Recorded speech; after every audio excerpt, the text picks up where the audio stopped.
Bandung menyimpan sejarah tersendiri bagi Presiden pertama Indonesia, Insinyur Soekarno. Antara Soekarno dan Bandung sejatinya punya hubungan yang sangat erat. Bung Karno menempa intelektual dan kemampuan politiknya salah satunya di Bandung. Bahkan, Soekarno juga berjodoh dengan Inggit Garnasih, perempuan Sunda yang sangat mendukung perjuangan sang putra Fajar. Beberapa tempat yang pernah disinggahi atau menjadi tempat peristiwa penting yang melibatkan Soekarno sampai hari ini masih ada dan terawat dengan baik. Cocok sebagai tempat rekreasi sejarah.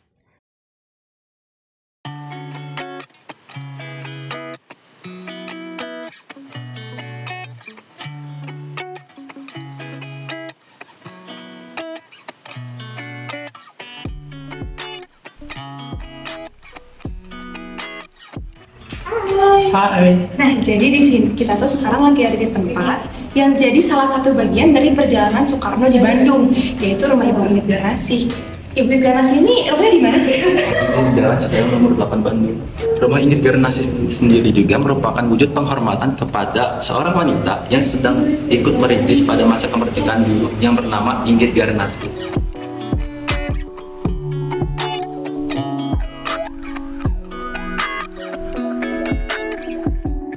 Kita kan lagi di rumah Bu Inggit nih. Ngomong-ngomong, siapa sih Bu Inggit itu? Oh, Bu Inggit. Bu Inggit merupakan salah satu tokoh yang penting loh di hidup Pak Soekarno. Beliau merupakan salah satu istri Pak Soekarno yang menikah pada tahun 1923 dan akhirnya tinggal di sini. Oh, kita lihat-lihat lagi yuk. Ayo.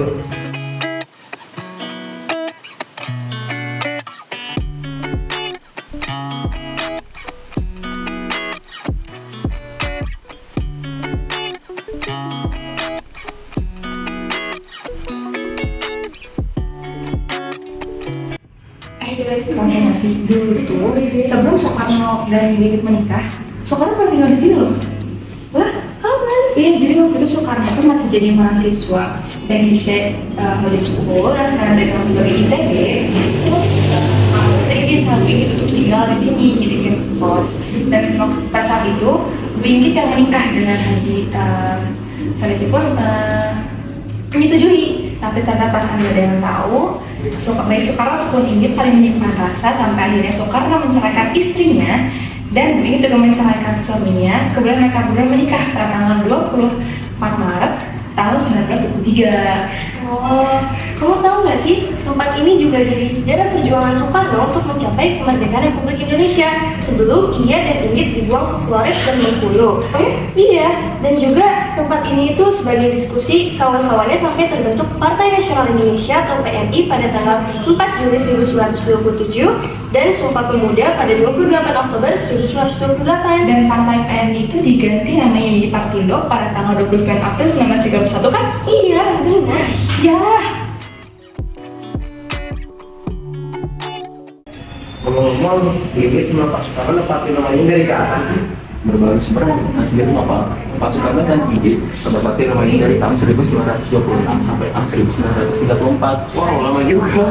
Iya. Dan saat itu juga rumah ini masih berbentuk rumah panggung Bapak. Oh, jadi belum bangunan kayak gini ya? Iya. Oke, sekarang kita sudah beres ya mengenai rumah Bu Inggit Garnasih sendiri. Selanjutnya ayo kita lanjut ke tempat selanjutnya menariknya. Ayo, Diki.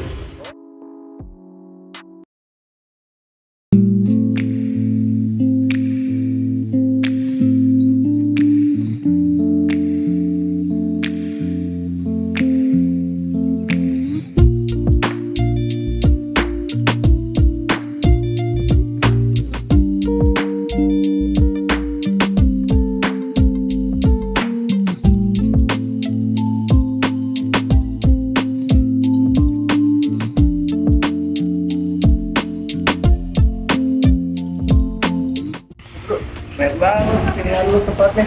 Yo, Indon bro. Itu pas Soekarno di penjara ya? Iya. Tuh. Apa namanya sih? Namanya di sini adalah penjara Bancai Nopal. Oh ya, udah kita cek lagi. Ayo.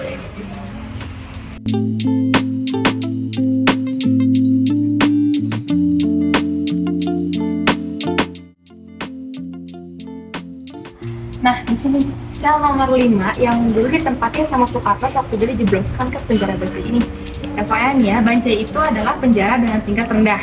Didiriinnya tuh di abad ke-19 sekitar tahun 1877 dengan keadaan kotor, bobrok, sama tua itu. Di situ ada 2 macam sel, yang satu untuk tahanan politik, yang satu lagi buat kamu. Nah, ngomong-ngomong nih, kenapa sih Soekarno bisa jeblosin ke sini?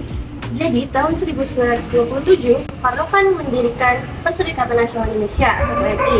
Nah, semenjak saat itu beliau banyak melakukan perjuangan di bidang politik dan memberikan banyak pidato.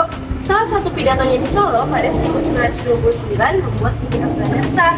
Nah, jadi pada 29 Desember 1929, Soekarno serta 3 rekan dari PNI, Maskun, Supriyadinata, dan Gatot Mangkupraja ditangkap ke Yogyakarta dan kemudian dijebloskan ke penjara Bancai selama kurang lebih 8 bulan. Gimana supaya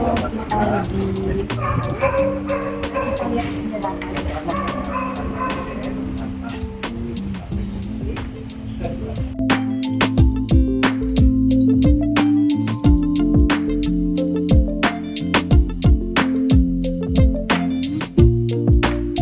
Selain bangunan berupa sel, kini kita juga bisa melihat barang-barang peninggalan Soekarno.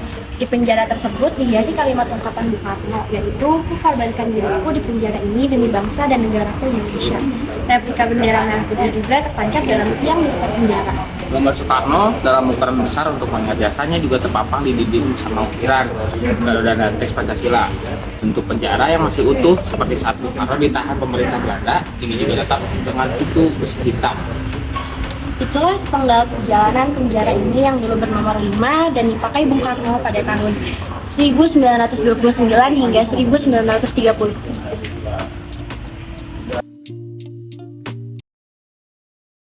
Di kota Bandung, Soekarno memulai untuk meraih beberapa pencapaian monumentalnya. Dari mulai teknisnya Hujkulte Bandung yang sekarang kita kenal sebagai ITB, tempat di mana ia menuntut ilmu. Rumah bersejarah Inggit Garnasih, penjara Bancai, hingga Gedung Indonesia Menggugat, Soekarno meninggalkan banyak jejak sejarah.